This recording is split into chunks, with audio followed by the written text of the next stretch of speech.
Ada misalkan diceritakan ya kan, jamaah haji itu ya barang-barangnya pada hilang di lautan karena terkena badai.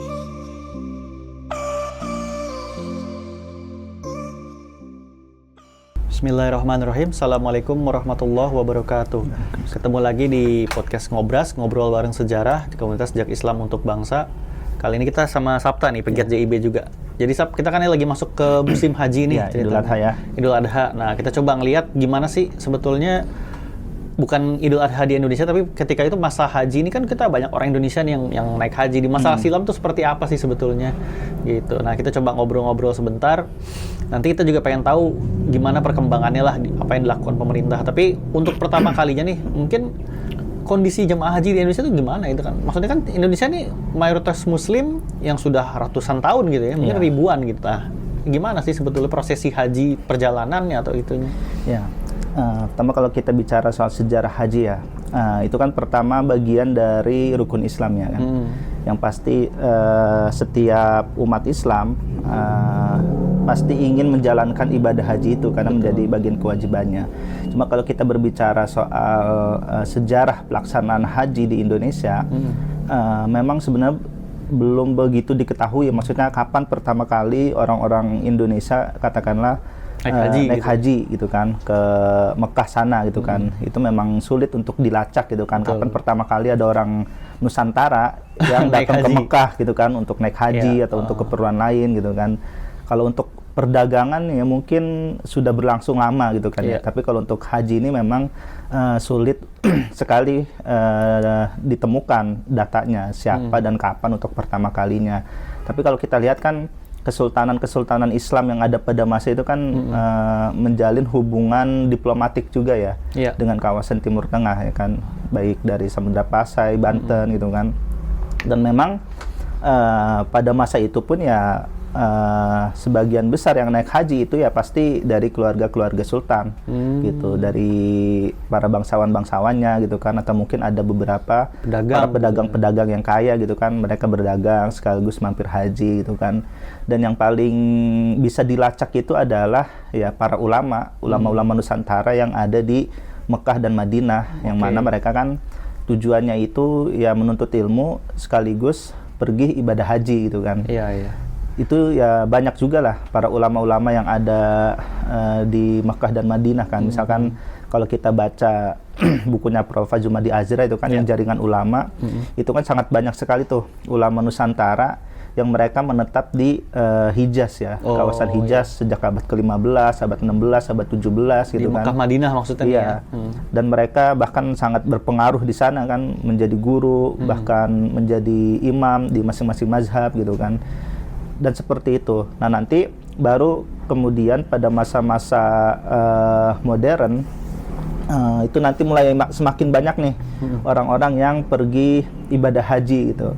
Terutama ketika abad-abad perdagangan ini mulai lebih meluas lah. Kalau dalam bahasanya Anthony Reid tuh karyanya kan dalam kurun niaga itulah kan.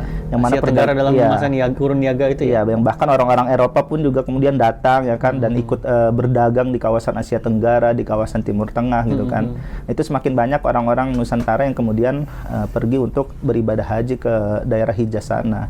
Cuma memang ya karena zaman dulu itu tidak ada fasilitas yang lengkap ya. Jadi orang-orang Nusantara itu kadang pergi haji itu ya jatuhnya ya kayak numpang aja.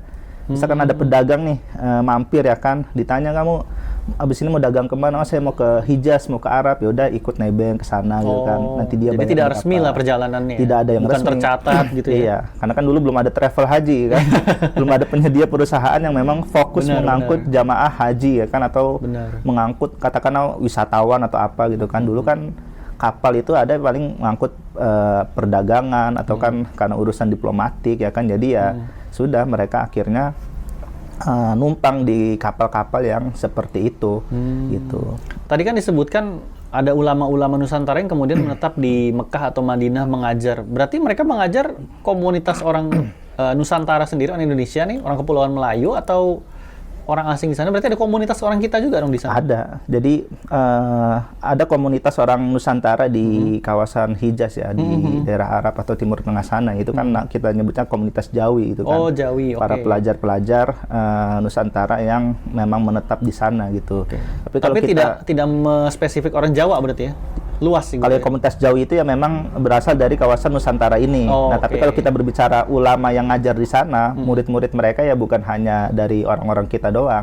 Karena ya ulama-ulama Nusantara pada masa itu ya karena dikenal luas keilmuannya ya jadi murid-muridnya itu ya dari beragam negara, dari beragam daerah yang kemudian datang ke sana untuk belajar dengan mereka. Iya, gitu. Misalnya kayak Abdul Somad Al-Palimbani gitu ya, betul. Terus Nawawi Al-Bantani ya kan? Iya.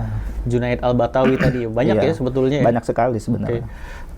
Tapi gimana nih, kan kemudian masuk ke masa modern nih, semakin ada penjajahan, ada kolonialisme. Nah, terus Belanda ini sikapnya gimana? Ada umat Islam yang mau berangkat haji, biasanya kan kalau haji kan ya nggak sedikit juga yang berangkat, pasti banyak. Apakah mendapat perhatian mereka atau gimana? Nah, ini menariknya, di abad ke-19 itu kan pelayaran semakin terbuka lebar ya, karena alat-alat untuk kapal uap dan juga alat seperti macam kompas atau pengarah itulah mapnya dan segala macamnya itu kan juga semakin banyak ditemukan sehingga pelayaran juga semakin banyak terjadi. Nah ini jumlah jamaah haji asal Indonesia atau Nusantara waktu itu ya juga semakin bertambah banyak gitu. Nah pada awalnya memang pemerintah kolonial atau sebelumnya VOC gitu kan, mereka tidak mau mengurusi persoalan ibadah haji ini gitu. Jadi ya orang-orang kita ketika ibadah haji ya pasti pada kayak masa-masa sebelumnya mereka berangkat secara individu ya kan, secara pribadi, numpang di kapal siapa gitu kan untuk ke Mekah sana.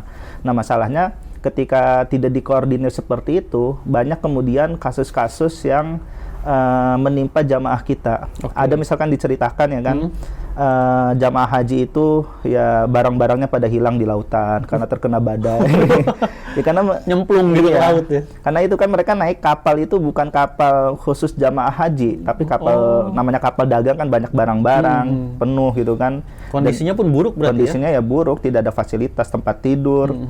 Ya dia tidur seadanya di situ, tidur di situ, makan juga ya seadanya gitu kan. Dan ketika ada kasus ada kena badai ya kan, kapalnya terkena ombak, barang-barangnya pada hilang sehingga dia ketika di Mekah sana ya cuma bawa apa yang melekat di badan aja udah gitu kan.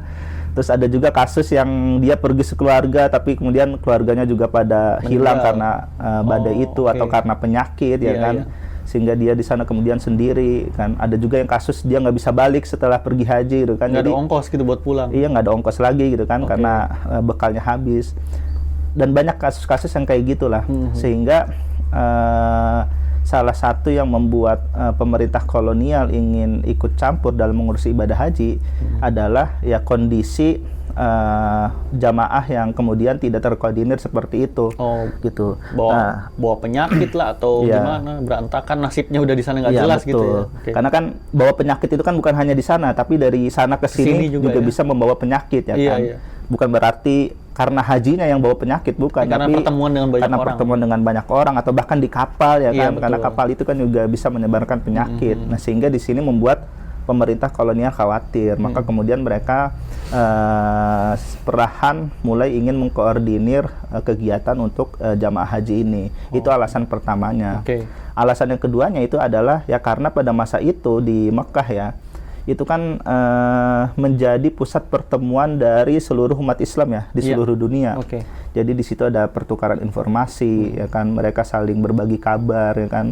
Di sisi lain saat itu kawasan dunia Islam juga sedang berhadapan dengan kolonialisme Barat ya kan, seperti Mesir yang juga dijajah oleh Perancis kan, dan kawasan-kawasan lain.